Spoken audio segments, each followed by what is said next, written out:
تنزيل من رب العالمين.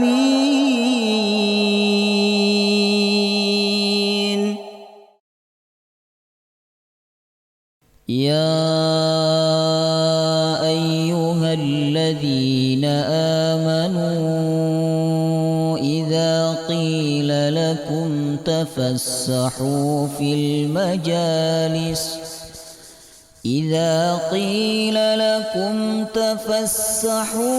المجالس فافسحوا يفسح الله لكم وإذا قيل انشزوا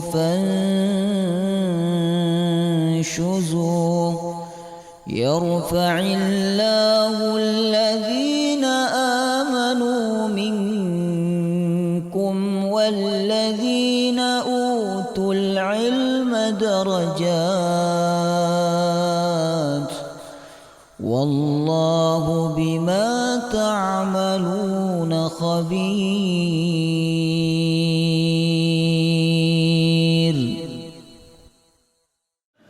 السلام عليكم ورحمة الله وبركاته. الحمد لله رب العالمين، نحمده ونستعينه ونستغفره ونعوذ بالله من شرور أنفسنا ومن سيئات أعمالنا، من يهده الله فلا مضل له ومن يضلل فلا هادي له. أشهد أن لا إله إلا الله وحده لا شريك له وأشهد أن محمدا عبده ورسوله لا نبي ولا رسول بعده. اللهم صل وسلم على سيدنا ونبينا محمد وعلى آله وصحبه أجمعين. سبحانك لا علم لنا إلا ما علمتنا إنك أنت العليم الحكيم. اللهم إنا نسألك علما نافعا ورزقا طيبا وعملا متقبلا آمين ya rabbal alamin. Alhamdulillah, Allah kembali mempertemukan kita di dalam majelis ini untuk sama-sama talabul ilmi. Rasulullah sallallahu alaihi wasallam bersabda, "Man salaka tariqan yaltamisu fihi ilman, sahhalallahu lahu tariqan ilal jannah." Siapa yang menempuh suatu jalan untuk menuntut ilmu, maka Allah akan memudahkan jalannya untuk menuju surga. Semoga lantaran kita berada di tempat ini untuk menuntut ilmu agama, Allah Subhanahu wa ta'ala memudahkan kita semua untuk menjadi ahlul jannah. Amin ya rabbal alamin. Baik jemaah rahimakumullah, sekarang kita masuk bab mengucapkan insya Allah. Apa? Insya Allah. Nah, perkataan ini identitas orang beriman. Sebenarnya identitas orang beriman itu banyak, Bapak Ibu. Ada ucapan salam, assalamualaikum. Ada ucapan hamdalah, alhamdulillah, bismillah. Termasuk juga ciri khas seorang muslim adalah ketika dia membiasakan dirinya dengan perkataan insya Allah. Nah, insya Allah ini diucapkan untuk perbuatan yang akan dilakukan atau yang akan terjadi di masa mendatang, jamaah rahimakumullah. Ya. Jadi apa yang belum kita lakukan dan ada rencana untuk kita lakukan, atau apa yang belum terjadi dan ada kemungkinan untuk terjadi, maka Islam mengajarkan kepada kita untuk menyebut kalimat insya Allah. Ya. Kemudian insya Allah, apa artinya insya Allah? In, jika, sya'a, berkehendak, Allahu, Allah, jika Allah berkehendak. Jadi itu terdiri dari 3 kata Bapak Ibu. Yang pertama kata in, yang kedua kata sya'a, yang ketiga Allah.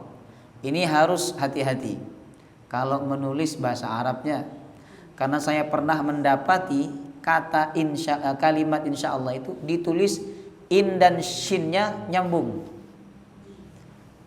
In, i, kemudian nun mati, shinnya nyambung sama nunnya. Padahal harusnya terpisah. Karena itu kata yang berbeda jemaah rahimakumullah. Nah, kalau nunnya nyambung dengan shin, ya, ini maknanya adalah menciptakan Allah. Nah, itu beda jauh. Harusnya nunnya itu dipisah. In sya'a Allah. Cuman karena lafaz Allahnya ini bersambung dengan sya'a, maka a-nya hilang. Hanya satu saja, insya Allah. Ngoten. In jika sya'a dikehendaki Allahu oleh Allah Subhanahu wa taala. Jadi kalau kita mengucapkan kalimat insya Allah itu artinya kita menyandarkan diri kepada Allah bahwa perbuatan ini tidaklah akan terjadi, bahwa rencana ini tidak akan berhasil kecuali dikehendaki oleh Allah Subhanahu wa taala. Atau jika Allah berkehendak, itu kan ada 2 kemungkinan. Jika Allah berkehendak terjadi, maka akan terjadi. Jika Allah berkehendak tidak terjadi, maka dia tidak akan terjadi jemaah rahimakumullah. Jadi ingat, insya Allah itu jika Allah berkehendak. Nah, kehendak Allah itu ada 2. Ada yang Allah menghendaki untuk terjadi, ada yang dikehendaki oleh Allah untuk tidak terjadi, ya. Ada kehendak Allah yang sesuai dengan kehendak kita. Ada kehendak Allah yang tidak sesuai dengan kehendak kita. Nah, ini harus kita betul-betul meresapi Bapak Ibu sebagai seorang muslim. Nah, apa yang dikehendaki oleh kita belum tentu dikehendaki oleh Allah. Apa yang tidak dikehendaki oleh kita belum tentu juga tidak dikehendaki oleh Allah Subhanahu wa taala. Makanya sahabat Ali bin Abi Thalib berkata, bila aku berdoa kepada Allah, lalu Allah mengabulkan doaku, aku hanya mengucapkan alhamdulillah 1 kali. Tetapi bila aku berdoa kepada Allah, namun Allah tidak mengabulkan doaku, aku mengucapkan alhamdulillah 10 kali. Karena tidak dikabulkannya doa itulah keinginan Allah. Sedangkan ingin dikabulkannya doa itu adalah keinginan saya sendiri. Dan tentu keinginan Allah itu lebih baik daripada keinginan manusia. Wallahu ya'lamu wa antum la ta'lamun. Allah yang maha tahu, kalian enggak tahu apa-apa, kata Allah. Allah yang maha tahu. Kemudian jamaah rahimakumullah, kalimat insya Allah ini untuk menunjukkan bahwa sesuatu itu tidak akan terjadi kecuali dengan kehendak Allah. Sebagaimana zikir yang biasa kita baca di dalam zikir setelah sholat, ya. Allahumma la mani'a lima a'taita wa la mu'tiya lima mana'ta. Itu zikir yang sangat luar biasa.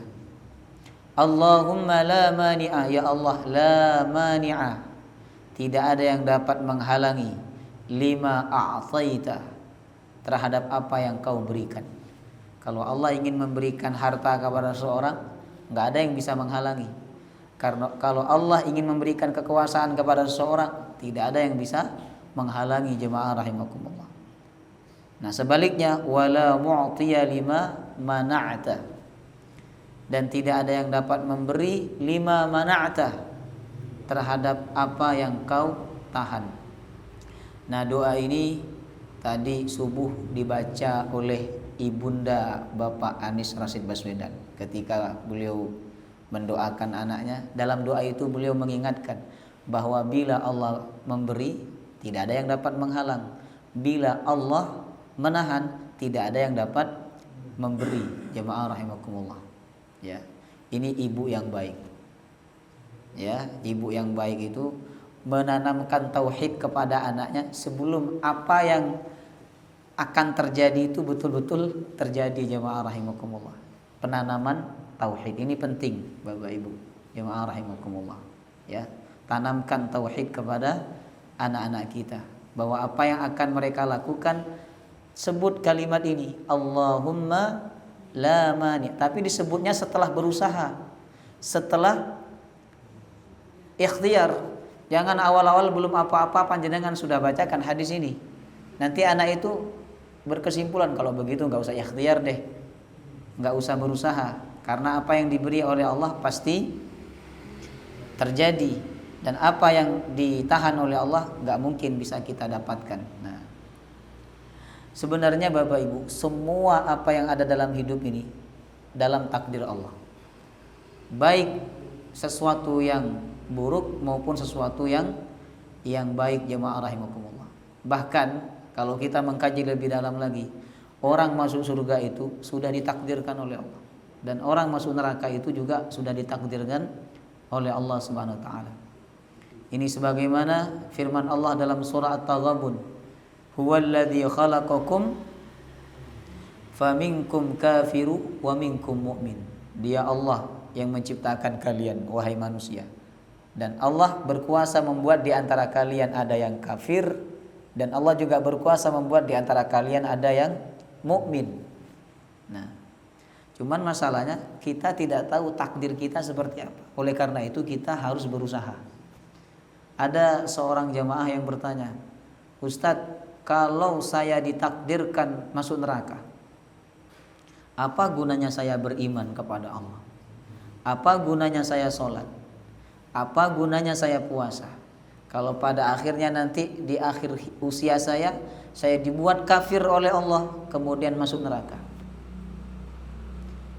Saya tanya, apakah panjenengan tahu kalau panjenengan itu ditakdirkan masuk neraka oleh Allah? Maka dia menjawab tidak tahu. Saya bilang, kalaulah panjenengan tahu bahwa panjenengan di Lauhil Mahfuz itu telah ditulis oleh Allah masuk neraka, nggak usah sholat, nggak usah puasa, nggak usah ngaji Quran, tidak usah menjadi orang muslim, karena pada akhirnya kamu akan dibimbing dan diarahkan oleh Allah untuk menjadi orang kafir, dan kemudian kamu masuk neraka. Jadi kita tidak tahu, jemaah rahimakumullah, apa takdir untuk kehidupan kita. Oleh karena itu Allah memberikan kita akal, Allah memberikan kita kemampuan untuk apa? Berusaha. Setelah usaha itu sudah maksimal, setelah ikhtiar itu sudah dilakukan, maka ingat apa yang disebut oleh Nabi, Allahumma la mani'a lima a'taita wa la mu'tiya lima mana'ta. Kita tanamkan, ya Allah, tidak ada yang dapat menghalangi apa yang kau beri, dan tidak ada yang dapat memberi apa yang kau halangi, jemaah rahimakumullah. Nah, itulah makna secara mendalam ketika kita mengucapkan kalimat insya Allah. Kemudian Bapak Ibu, kalimat insya Allah ini merupakan kalimat yang biasa diucapkan oleh para nabi dan para rasul. Artinya, jika kita mengaku berada di jalannya para nabi dan rasul, maka kita akan membiasakan diri dengan kalimat insya Allah. Misalnya ucapan Nabi Syuaib alaihissalam kepada Nabi Musa, surah Al-Qasas ayat 26. Kata Nabi Syuaib, qala inni uridu an unkihaka ihda banatayya hataini ala an ta'jurani thamaniya hijaj. Wahai Musa, aku ada keinginan untuk menikahkan salah satu dari putriku dengan engkau, tetapi syaratnya engkau harus bekerja dengan aku selama 8 tahun. Fa in atmamta 'ashran fa min 'indik. Bila engkau menyempurnakannya menjadi 10 tahun, tentu itu lebih baik. Wa ma uridu an asyukka 'alaik. Aku tidak bermaksud untuk memberatkan engkau wahai Musa. Satajiduni insyaallahu minas shalihin. Engkau akan mendapati aku insyaallah termasuk orang yang soleh, orang yang baik. Jadi Ayat ini menjadi dalil bahwa ucapan insya Allah itu ucapan para nabi dan para rasul, dan sudah ada sejak zaman dahulu, jemaah rahimakumullah, bukan hanya di zaman Nabi Muhammad sallallahu alaihi wasallam. Kemudian hukum mengucapkan insya Allah, apakah hukumnya mubah, apakah hukumnya sunnah, ataukah hukumnya wajib, jemaah rahimakumullah. Nah, ini disebutkan oleh para ulama.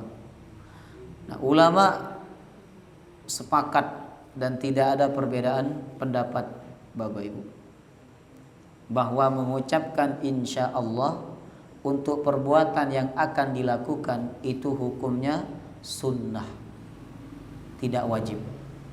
Artinya bila panjenengan merencanakan suatu perbuatan dan tidak mengucapkan insya Allah, itu tidak dosa, karena memang hukumnya sunnah, jemaah rahimakumullah, ya, sunnah. Sebagaimana perkataan Imam An-Nawawi rahimahullahu taala, ya, seorang ulama yang ahli ilmu, yang alim, yang allamah, bermadhab Syafi'i, ya. Beliau berkata, yustahabbu lil insan idza qala sa'af'alu kadza ay yaqula insyaallah. Disunnahkan bagi manusia ketika dia berkata saya akan melakukan ini, untuk mengucapkan insyaallah. Tujuannya apa? Yang pertama, ala jihatit tabarruk wal imtithal. Yang pertama, untuk bertabarruk dengan nama Allah, insyaallah. Tabarruk itu untuk ngambil barakah dengan nama Allah. Kemudian yang kedua, wal imtithal. Wal imtithal, untuk menjalankan perintah Allah, karena memang Allah memerintahkan nabinya untuk mengucapkan insyaallah terhadap perkara yang akan dilakukan, ya. Jadi hukumnya apa? Sunnah, tidak wajib, jemaah rahimakumullah, ya. Kemudian adapun perbuatan yang sudah lalu, ini tidak perlu diucapkan insyaallah, ya, tidak perlu. Jenengan sudah makan, insyaallah sampun. Ini tidak perlu, Bapak Ibu, ya. Tadi jenengan sudah nyoblos, insyaallah sampun. Nah, ini tidak perlu. Kalau panjenengan tadi betul-betul sudah pasti nyoblos kan. Kalau sudah lalu kan sudah pasti, sudah terjadi. Kecuali dalam urusan ibadah. Ya, misalnya panjenengan sudah sholat, ditanya sama orang, gimana sholat? Sudah sholat tadi? Insyaallah sudah sholat. Karena kita tidak tahu sholat kita itu dianggap sholat oleh Allah ataukah tidak, jemaah rahimakumullah. Karena ada orang itu menganggap dirinya sudah sholat, tapi menurut Allah belum sholat, ya. Makanya ketika orang tanya, panjenengan puasa apa badan? Insyaallah puasa. Jadi misalnya bulan Ramadan ini panjenengan jam 12 siang ditanya, puasa apa badan? Insyaallah puasa. Nah, itu boleh kalau dalam masalah ibadah. Tapi kalau hal-hal yang tidak perlu untuk mengucapkan insyaallah, maka tidak perlu diucapkan kalimat insyaallah. Kemudian jika berjanji dengan mengucapkan kalimat insyaallah, misalnya panjenengan diundang oleh seseorang, lalu panjenengan bilang insyaallah datang, itu masuk janji apa badan? Masuk janji apa badan? Janji, wajib ditepati. Wajib atau tidak ditepati? Maka kalau itu termasuk janji berarti wajib ditepati. Kata ulama, ucapan insyaallah dalam janji itu tetap wajib untuk ditepati. Jangan berlindung dengan kalimat insyaallah. Loh, jenengan kok nggak datang kemarin? Kan saya sudah ngundang dan panjenengan bilang mau datang. Loh, saya kan nyebut insyaallah. Nah, ini nggak boleh, Bapak Ibu. Jadi tidak boleh menyalahkan kalimat insyaallah, ya. Dan tidak boleh bermain-main dengan kalimat insyaallah. Makanya karena banyak orang yang mempermainkan kalimat ini, akhirnya perusahaan-perusahaan itu nggak mau anak buahnya menyebut insyaallah. Harus nyebut ya, siap 86. Ya kan? Karena banyak orang yang mempermainkan kalimat insyaallah. Insyaallah, insyaallah, tapi tidak dilakukan, jemaah rahimakumullah. Makanya ulama menyebut kalau masih ragu-ragu untuk bisa melakukannya atau tidak dalam janji kepada orang, jangan sebut insya Allah. Tetapi kalau sudah yakin bisa melakukannya, yakin bisa mengerjakannya dan bisa memenuhi janjinya, maka sebutlah dengan kalimat insya Allah. Jadi janji yang diucapkan dengan kalimat insya Allah itu tetap wajib ditepati, Bapak Ibu. Dan bila tidak ditepati, hukumnya haram. Karena perbuatan itu termasuk perbuatan munafik. Ulama mengatakan, al-wa'du biqauli insyaallah ma'a idmari 'adamil fi'li nifaqun. Orang yang berjanji dengan kalimat insyaallah tapi di dalam hatinya ada niat untuk tidak memenuhi janjinya. Cuman dia sungkan bilang, "Oh, enggak bisa saya." Sungkan, akhirnya cuman nyebut insyaallah. Ustadz bisa pengajian enggak di ini? Insyaallah. Padahal ustadznya ada pengajian di tempat lain. Nah, maka kata ulama ini termasuk sifat munafik. Ya. Jadi kalau panjenengan dalam hatinya ada maksud tidak ingin melakukan dan kemungkinan besar panjenengan tidak bisa melakukan, enggak usah sebut insyaallah. Bilang aja mohon maaf saya enggak bisa. Mungkin di lain waktu saya bisa insyaallah. Kan begitu Bapak Ibu. Ya. Karena termasuk tanda-tanda orang munafik itu adalah apabila dia berjanji akhlafa, dia akan mengingkari janjinya. Ada 3 tanda munafik dalam hadis yang sahih. Pertama, idza hadatsa kadzaba. Bila berbicara dia berdusta. Itu tanda munafik, jamaah rahimakumullah. Kalau di zaman Nabi, orang munafik ini banyak di bidang politik, Bapak Ibu.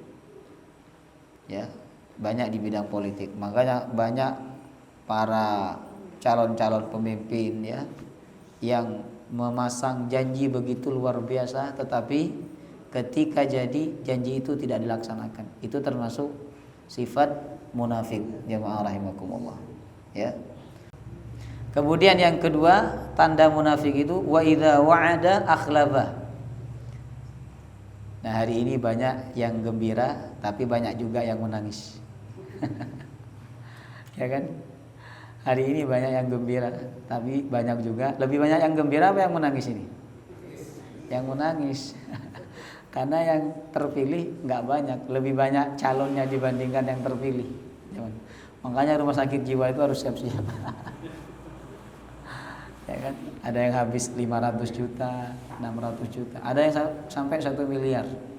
Jemaah rahimakumullah. Ya kan?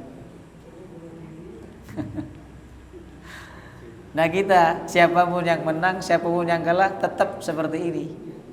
Saya tetap bisa ngajar, tetap bisa tertawa, tetap bisa tersenyum. Nah, itulah hebatnya menjadi rakyat biasa. Jemaah rahimakumullah. Ya. Makanya kita berdoa, yang menang itu supaya amanah, yang kalah supaya sabar, tidak frustasi, ya, tidak stres. Karena kalau sampai stres Bapak Ibu itu bahaya. Jemaah rahimakumullah, ya.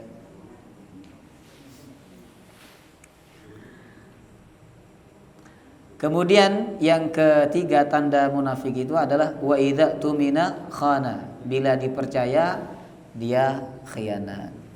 Maka termasuk juga orang munafik bila dia mengucapkan insyaallah tetapi di dalam hatinya dia ada niat untuk tidak melakukan. Jemaah rahimakumullah. Kemudian sekarang kita masuk ayat-ayat tentang ucapan insyaallah. Ada 5 ayat Bapak Ibu. Yang pertama surah Al-Baqarah ayat 69. Surat Al-Baqarah ayat 69. Allah berfirman menggambarkan ucapan Bani Israel ketika disuruh oleh Nabi Musa untuk menyembelih sapi. Kan ceritanya waktu itu ada seseorang yang mati di antara Bani Israel, tapi tidak diketahui siapa pembunuhnya. Ya, enggak diketahui. Nah, pembunuhnya itu pinter. Jadi dia meletakkan mayat itu di depan rumah seseorang, supaya orang itulah yang dituduh oleh masyarakat sebagai pelaku pembunuhan. Ya. Nah, kemudian mereka minta petunjuk kepada Nabi Musa alaihissalam. Kata Nabi Musa, Allah telah memerintahkan kepada kalian untuk menyembelih sapi. Ini kalau orang nggak beriman mesti komplain, lu apa hubungannya nyembelih sapi sama mengetahui pelaku pembunuhan? Misalnya panjenengan datang ke kantor polisi, Pak lapor Pak, ada pembunuhan di kampung saya. Lalu polisinya bilang, coba kamu sembelih kambing. Itu panjenengan akan marah sama polisi itu. Apa hubungannya nyembelih kambing atau nyembelih sapi dengan mengungkap siapa pelaku pembunuhan? Nah, dan itulah yang terjadi kepada Bani Israel, Bapak Ibu. Ketika Nabi Musa berkata, Allah nyuruh kalian nyembelih sapi. Kemudian mereka ini cari-cari alasan supaya jangan sapi. Kalau bisa langsung aja ditunjuk siapa pelakunya, langsung minta kepada Allah. Bani Israel kan mintanya langsung simpel gitu, langsung ditunjuk siapa pelakunya. Tapi mereka berusaha cari alasan dengan berkata, sapinya seperti apa?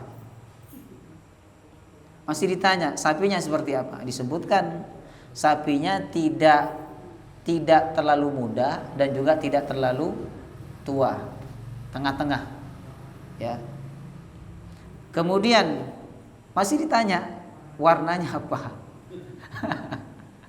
Itu kayak begini ya. Misalnya ada himbauan kepada para jemaah, nanti malam akan diadakan sholat tahajud berjamaah. Kepada para jemaah dimohon untuk hadir berdoa bersama untuk negeri ini misalnya. Lalu ada jemaah yang tanya, Ustadz nanti pakai baju apa? Ustadznya bilang pokoknya baju yang penting menutup aurat. Ditanya, warnanya Ustadz? Ya, warna saya bilang warna putih. Nah, nah itu Bani Israel itu. Ya, Bani Israel. Nah, Bani Israel tanya, warnanya apa? Akhirnya karena banyak bertanya, makin sulit mereka untuk mendapatkan sapi itu. Kata Nabi Musa, warnanya kuning. Kalau dipandang itu memukau pandangan, memukau mata, kata Nabi Musa. Ditanya lagi oleh mereka, kami masih bingung, sapi seperti apa yang kau maksud? Ya kan? Sampai akhirnya mereka berkata, qalu du'u lana rabbaka yubayyin lana ma hiya innal baqara tashabaha alaina wa inna insyaallahu lamuhtadun. Berdoalah kepada Tuhanmu wahai Musa untuk menjelaskan kepada kami. Soalnya sapi itu masih samar-samar, kami masih bingung sapi yang seperti apa yang kau maksud. Wa inna insyaallahu lamuhtadun. Sesungguhnya dengan kehendak Allah, insyaallah kami ini termasuk orang yang mendapatkan petunjuk. Kata ulama, seandainya Bani Israel tidak mengucapkan insyaallah saat itu, maka mereka akan tambah sulit untuk mendapatkan sapi yang dimaksud oleh Allah. Tapi karena mereka menyebut insya Allah, maka sapi itu pada akhirnya mudah untuk mereka dapatkan, jemaah rahimakumullah. Nah, ini kegunaan kalimat insya Allah, dapat memudahkan kita untuk melakukan apa yang kita inginkan. Ya.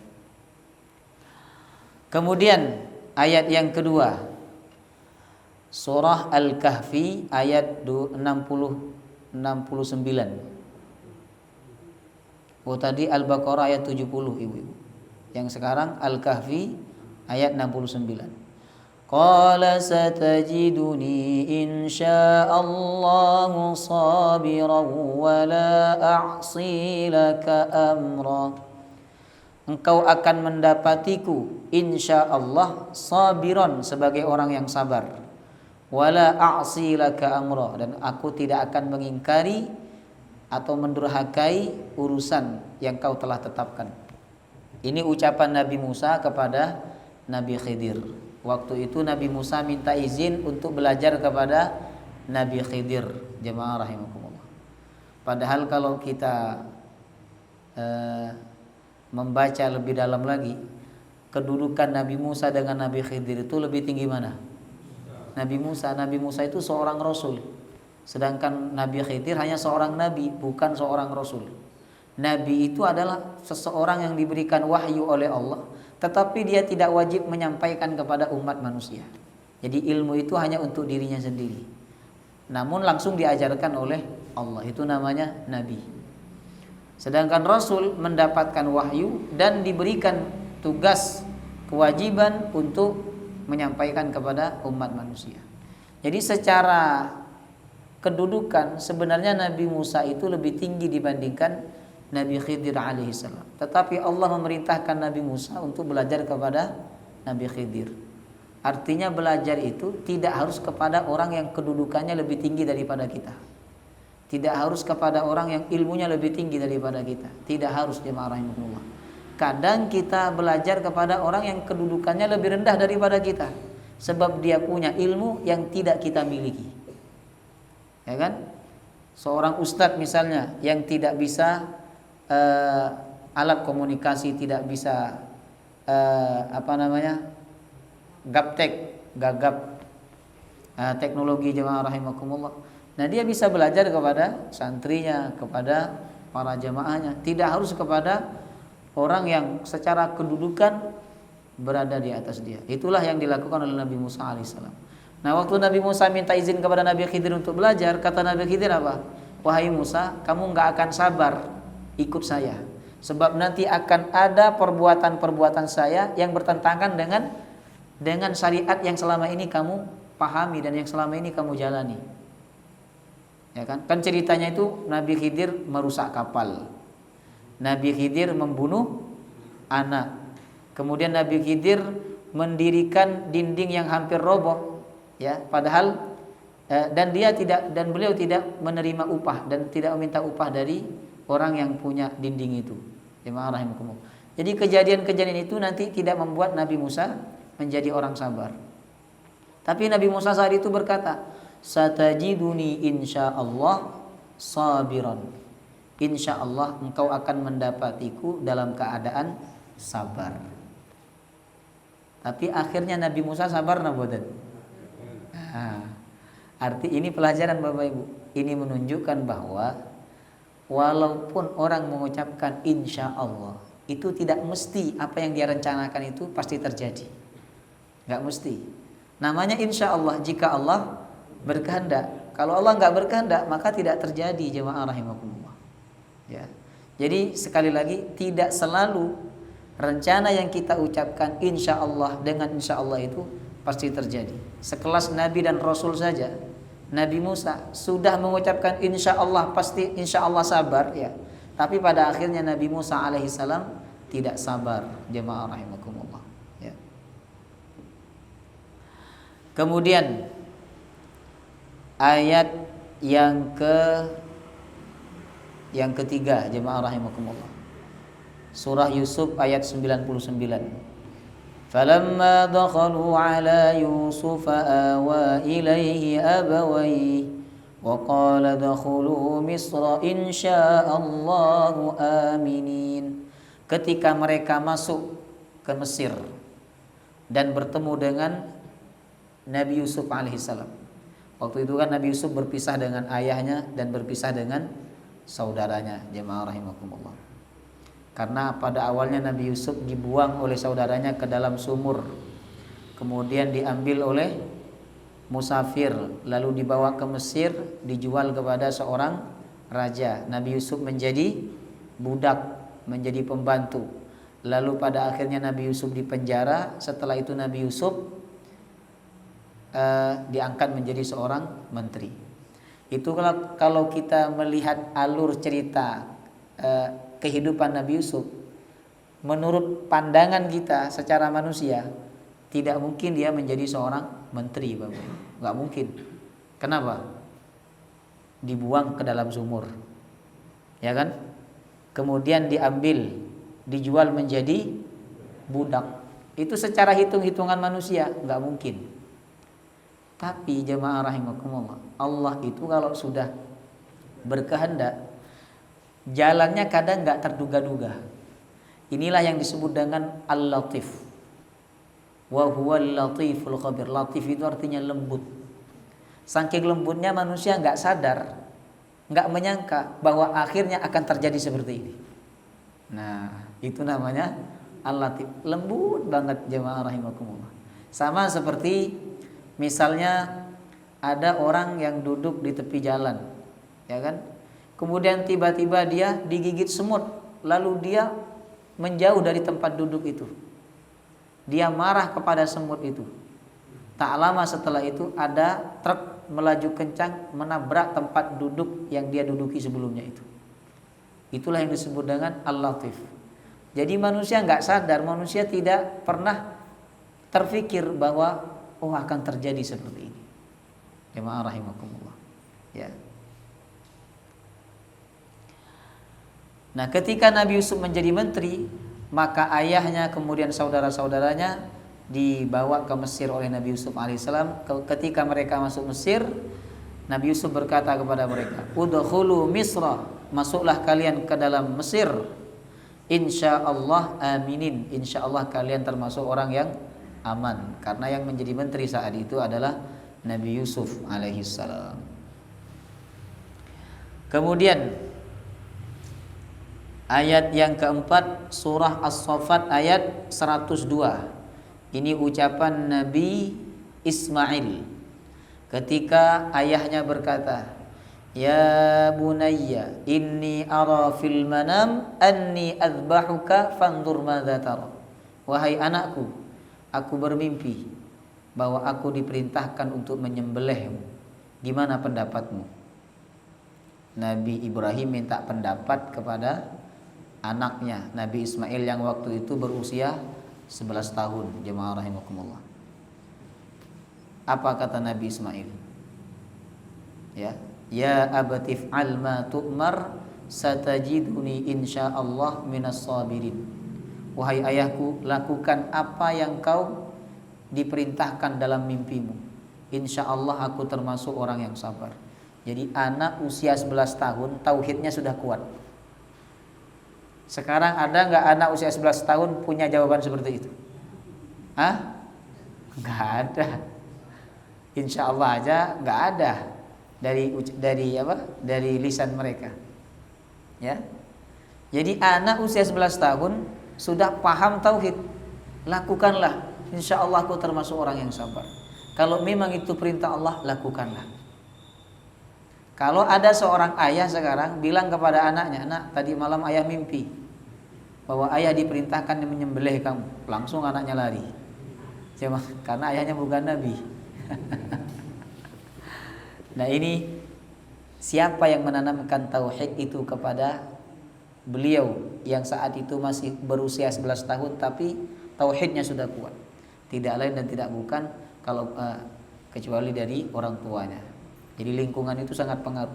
Orang tua yang akidahnya kuat, ayah dan ibu yang akidahnya kuat, itu akan menular kepada anak-anaknya. Jemaah rahimakumullah. Nah, berkah Nabi Ismail mengucapkan insyaallah, pada akhirnya Nabi Ismail diselamatkan oleh Allah. Seandainya Nabi Ismail tidak mengucapkan insyaallah, mungkin Nabi Ismail telah disembelih betul oleh ayahnya. Ya. Ini pentingnya mengucapkan kalimat insyaallah, Bapak Ibu. Kemudian yang terakhir, surah Al-Kahfi ayat 23 sampai 24. Wala taqulanna li syai'in inni fa'ilun dzalika ghadah. Janganlah engkau berkata, aku akan melakukan perbuatan ini besok, illa ayyasha Allah, kecuali dengan mengucapkan kalimat insya Allah. Ya, kecuali dengan mengucapkan kalimat insya Allah. Ayat ini sebenarnya menegur Nabi Muhammad. Jadi waktu itu ada orang Yahudi datang kepada Nabi dan berkata, "Wahai Muhammad, jika engkau memang Nabi dan Rasul, kamu pasti bisa menceritakan kisah Ashabul Kahfi. Karena seorang Nabi dan Rasul itu diberikan pengetahuan oleh Allah tentang kisah Ashabul Kahfi."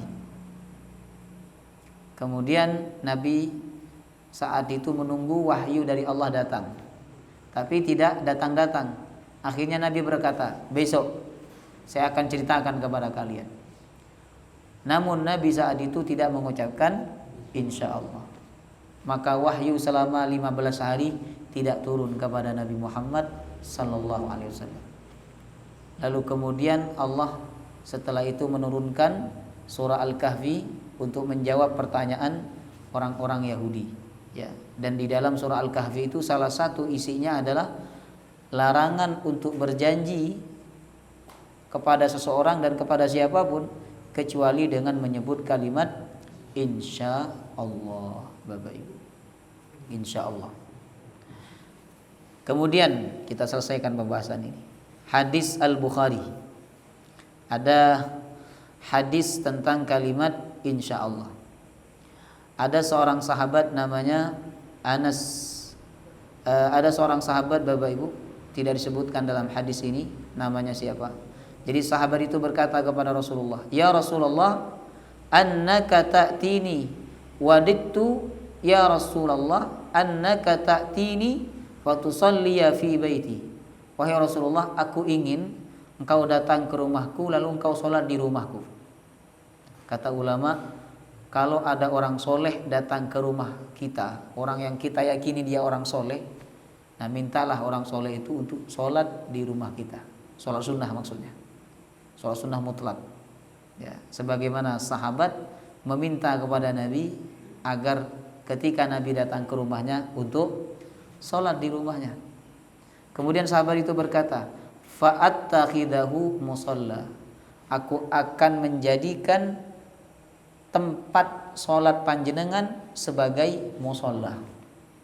Nah, untuk mengambil keberkahan dari tempat yang pernah dijadikan tempat sholat oleh Rasulullah Sallallahu Alaihi Wasallam. Kemudian Nabi SAW menjawab, sa'af'al insyaallah. Saya akan melakukan insyaallah. Saya akan melakukan insyaallah. Maka Nabi kemudian setelah itu sholat 2 rakaat, jemaah rahimakumullah. Kemudian jemaah rahimakumullah, sebelum kita mengakhiri pembahasan ini, ada satu kisah yang disebutkan oleh ulama tentang kalimat insyaallah, ya. Jadi ada seorang raja dan dia memiliki ajudan, Bapak Ibu. Nah, raja ini hobinya adalah berburu jemaah rahimakumullah.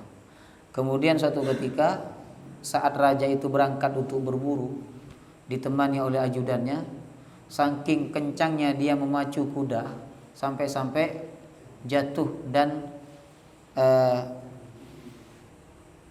jarinya copot. Jadi ada satu jari yang lepas saking kuatnya dia jatuh dari kuda itu, ya. Kemudian ajudannya dimintai nasihati saya, kata si raja itu. Ajudannya berkata, insyaallah khair. Apa? Insyaallah khair. Insyaallah baik. Insyaallah ada kebaikan. Oh, marah raja itu. Orang luka, orang sakit begini kamu bilang baik. Akhirnya karena marah, dulu kalau raja itu marah, kalau nggak dibunuh ya dipenjara, Bapak Ibu. Maka kemudian ajudan itu dipenjara. Setelah dipenjara, ajudannya itu tetap berkata, insyaallah khair. Insyaallah ada kebaikan. Nah, kemudian si raja setelah kakinya sembuh berangkat lagi untuk berburu. Waktu itu dia tidak ditemani siapa-siapa. Dia berangkat sendiri. Sampai ke hutan, jemaah rahimakumullah. Ternyata di hutan itu ada makhluk, ada manusia-manusia yang suka memakan daging manusia. Kemudian ditangkaplah raja itu, diikat, mau dijadikan makanan oleh mereka. Namun ketika mereka ingin memakan daging si raja itu, saat melihat kakinya copot, mereka kemudian mengurungkan diri untuk memakannya. Dilepas oleh mereka, karena dalam keyakinan mereka bahwa tidak boleh memakan manusia yang cacat. Bila memakan manusia yang cacat, maka kehidupan mereka akan sial, ya. Akhirnya dilepaskan oleh mereka, disuruh pulang. Ketika pulang itu di tengah jalan, si raja itu terngiang-ngiang dengan ucapan ajudannya, insya Allah khair, insya Allah ada kebaikan. Terngiang-ngiang, akhirnya sampai ke istana, langsung menuju ke penjara. Nah, langsung dia membebaskan si ajudannya itu. Dan dia berkata, memang ucapan Anda benar, insya Allah khair. Kata ajudannya, saya di penjara pun juga insya Allah khair. Seandainya saya ikut dengan panjenengan ke hutan, saya yang dimakan, panjenengan yang dilepas. Jadi semua itu insya Allah khair, insya Allah ada kebaikan, ya. Nah, siapapun yang menang insya Allah khair, dan siapapun yang tidak menang dalam pilpres, Bapak Ibu, insya Allah khair. Insya Allah khair bagi yang menang, insya Allah khair bagi yang tidak menang. Jamaah rahimakumullah, insya Allah khair. Yang belum terjadi kita sebut insya Allah, yang sudah terjadi kita sebut apa? Qadarullah. Semua sudah ditakdirkan oleh Allah Subhanahu wa ta'ala. Jadi sebelum kita menyandarkan diri kepada Allah, setelah terjadi pun kita juga menyandarkan diri kepada Allah Subhanahu wa ta'ala. Bapak Ibu, ya. Enggak boleh kemudian kita sudah terjadi, oh ini pasti ada kecurangan. Enggak boleh, jemaah rahimakumullah, ya. Kalau sudah terjadi dan sudah transparan, tidak ada bentuk kecurangan, sudah qadarullah. Semua sudah ditakdirkan oleh Allah Subhanahu wa ta'ala, ya. Wallahu ta'ala alam bisawab. Ada pertanyaan?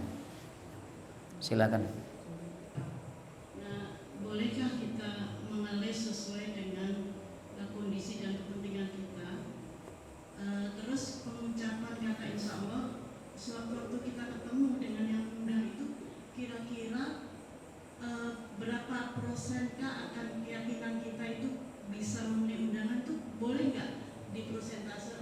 Kalau saya kira-kira bisa, saya bilang insya Allah. Kalau saya kira-kira 40% nggak yakin datang, ya saya diam aja atau mohon maaf gitu, gimana saja. Boleh di persentase gitu. Sesuai dengan. Baik. Gini, kalau panjenengan ada kemungkinan bisa datang, insya Allah.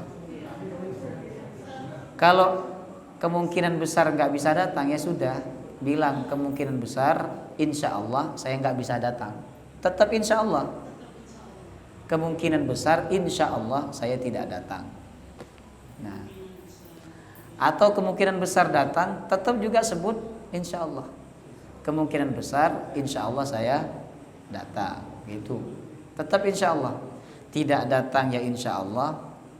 Maksud saya tadi, bila kita menyebut insya Allah, tapi kita ada niat tidak datang, cuman kita tidak ungkapkan tidak datangnya itu. Nah, ini yang tidak boleh, jemaah rahimakumullah.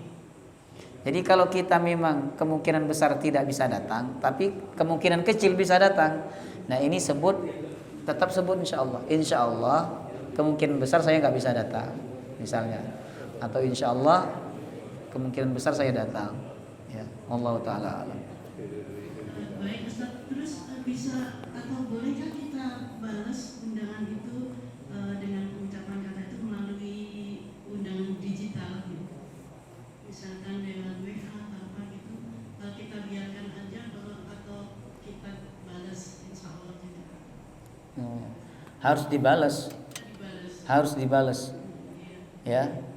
Kalau undangan harus dibalas. Jangan hanya dibaca, jemaah rahimakumullah. Ya, kalau nggak dibalas berarti orangnya itu tidak